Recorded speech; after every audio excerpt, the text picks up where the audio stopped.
Good news! Dumating na nga today ang bago kong passport.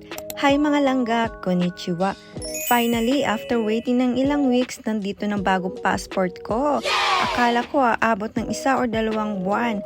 Pero 28 days lang ang inabot. Ang bilis, di ba? Kaya buksan na natin. Excited na akong makita ang apelyido ng asawa ko sa bago kong passport at syempre ang mukha ko sa picture. Doon na pala ako pinicturan during ng application ko. Kasama rin pala ang old passport ko. Binubutasan nga talaga nila ang old passport. Nga pala kukunin nila yung old passport at ipapadala din sa'yo kapag dumating na ang new passport mo.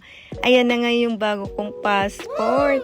Normal lang pala yun dahil canceled na yung lumang passport once ma-release ang bago mong passport kaya binubutasan nila. Pero huwag nyo pa rin itong itapon dahil maaari pa rin itong magamit bilang reference sa old visas or travel history nyo. And finally, ito na ang bago kong passport. Officially, gamit ko ng apelyido ng asawa ko sa passport ko at excited ako na magamit ito sa mga future travel ko. Char! Unang valid ID ko pala to na dalang apelyido ni Hapon. Next goal ko naman, ipa-update na rin ang iba kong documents ko dito sa Japan at kung uuwi ako ng Pinas. Approve nga sa akin ang picture ko. Ang ganda ko dyan. Char!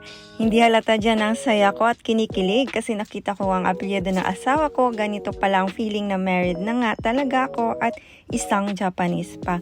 Thank you, Lord. At ayun lang mga langga, sana nakatulong ang previous vlog ko sa mga nagbabalak di mag-renew ng passport dito sa Japan gamit ang apelyido ng asawa nila. Kung hindi mo pa napapanood yung application vlog ko, just visit my page.